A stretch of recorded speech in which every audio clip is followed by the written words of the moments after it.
Hi, it's Pamela. Today's project is covering a little notebook. This is one I made earlier.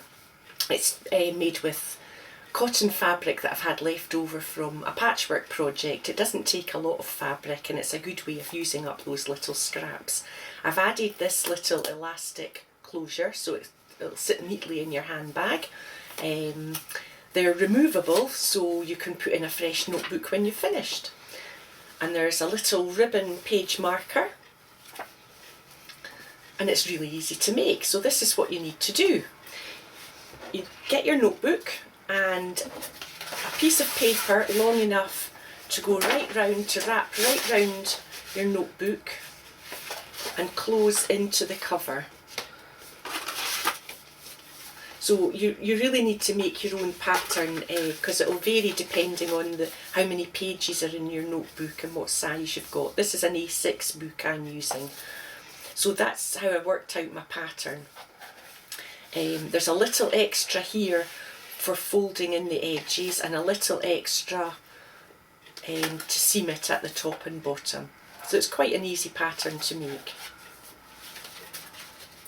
So I also, because it's cotton, I quite like having a little padding in it, and I've used leftover fleece for that. Here's one I've cut out from a fleece blanket. It gives it a nice soft, luxurious feel to it, so I thought that's what we'd add on.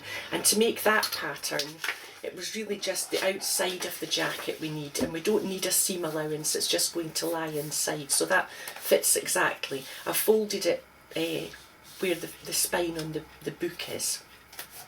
So I've marked on my pattern for the outside, I've marked where all the folds are, so I can see at a glance which part's my front, my back and the flaps. That makes it a bit easier if you want to decorate it. So I've laid my fabric here in front of the pattern and I've pinned where the centre of the jacket's going to be. I've pinned that and centralised the fleece in there.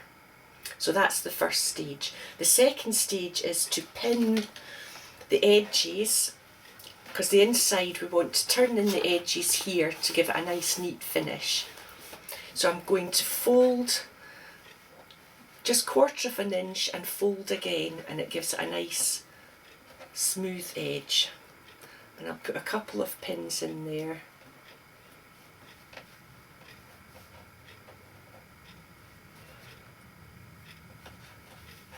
And then I'll stitch this down.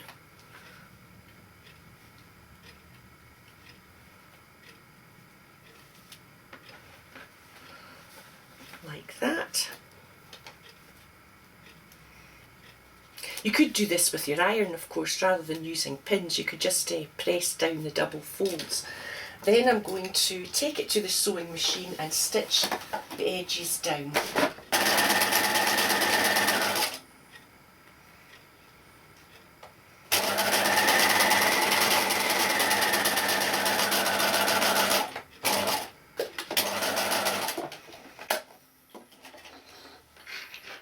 There we are, trim the edges, and then we'll do the same for the other side.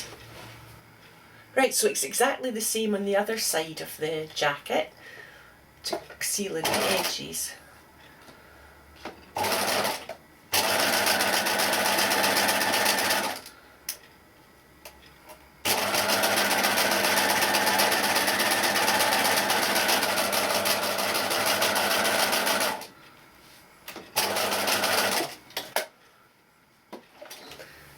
So that's it all stitched down both edges, so I'll just give it a little press to make sure it's lying smoothly.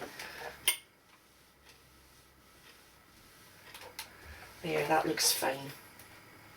Now at this stage it's a good idea, if you want to do any decoration on your jacket, we've marked out where the spine is and the front and the back. It's lining up with them here so that I know when I turn it round, we get the fabric the right way up, I can see that this is the section that's going to be the front of the jacket. So if I want to do any decorations on it, this is the time to do it. I've got quite a few here. I've put some ribbons on. I've appliqued some little shapes.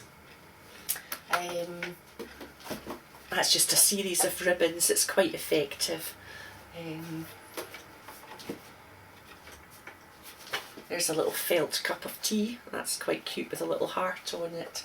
And there's other ones that I've fussy cut some pretty designs and appliqued them onto the front. So this is the stage to do that if you're going to do any decoration. This one's quite a nice fabric as it is, so I'm just going to leave it. So I can tell by my lines that I've drawn, make sure that's lined up, where my folds have to go, and I can fold over like that. We've got the right side up on the fabric, the fleece is underneath, and we're folding it back at the crease lines on the pattern. And I'm going to just pop a little pin in. It's quite close to the edge. It's up to you how much extra you've left for a seam allowance. I think 1/4 of an inch is plenty on these, though similar to patchwork projects.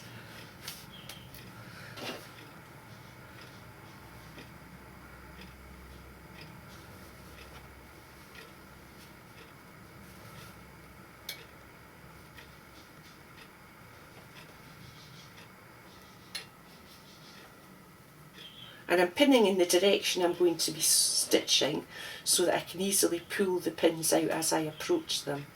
So that's it held in place.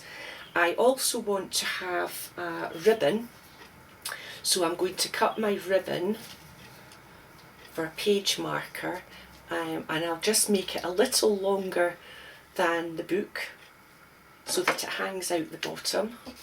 So I'll just cut it like that. And we'll pin that in place also. We can do all this at the same time. They'll all be stitched in together.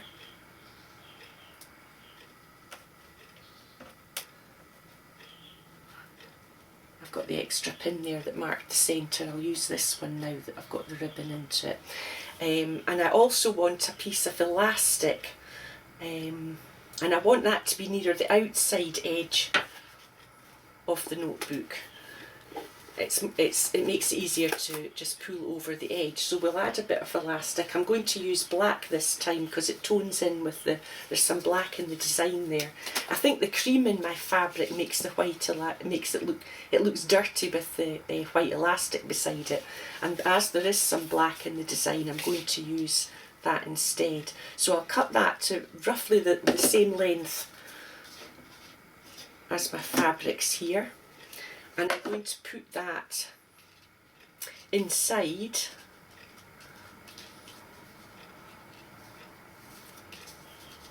and pin that in place also. So it's maybe an inch away from the fold, and it's between the two layers, so it'll appear on the right side of the fabric. So I've got it pinned, and it's a good idea to check with your notebook just to see that you've pinned it in the right place for seam allowance wise, because if you take a larger seam allowance than you expected, you may end up not being able to get your notebook in. So I think it's kind of worthwhile putting it on while it's still inside out and pinned ready to go, just to make sure it fits. The elastic makes that a wee bit tricky. There we go. It's on, and it closes over fine. There's not a bagginess about it here. It all fits fine. So I know that if I stitch where I've pinned, it'll fit perfectly. So that's what we'll do next. We'll take it off the notebook again and stitch it over. So pinning it. We're following the pins exactly to make sure that it'll still fit on the notebook. There we are. I'm at the elastic now, and I'm going to reverse back over the elastic and on again, because it will take some pressure when you wrap it on and off the notebook. So just to make sure it doesn't come unravelled, we'll do that.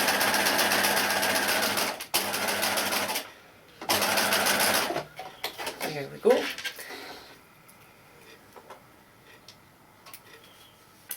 ends, and the same at the other side.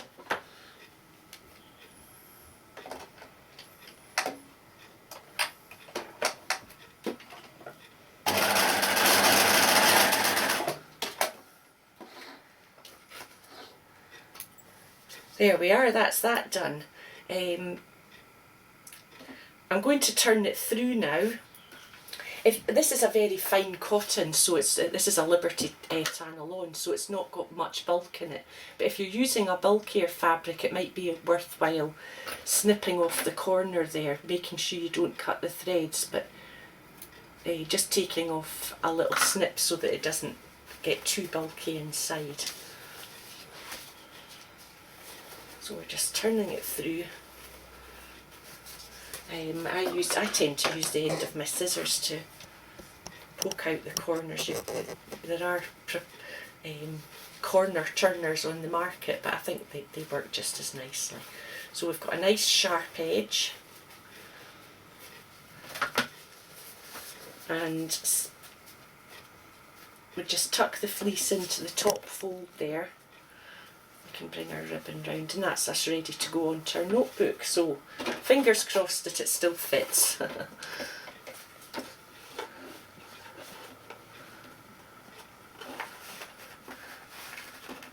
It does have to be quite exact, because if you've left too big a seam allowance, you won't get your book back in, and if the other way round, of course, it'll sit too baggy on it and it just won't look as neat. And we've got all the threads there, so that's it going in quite easily. And of course, you can change your notebook when you're ready for a new one.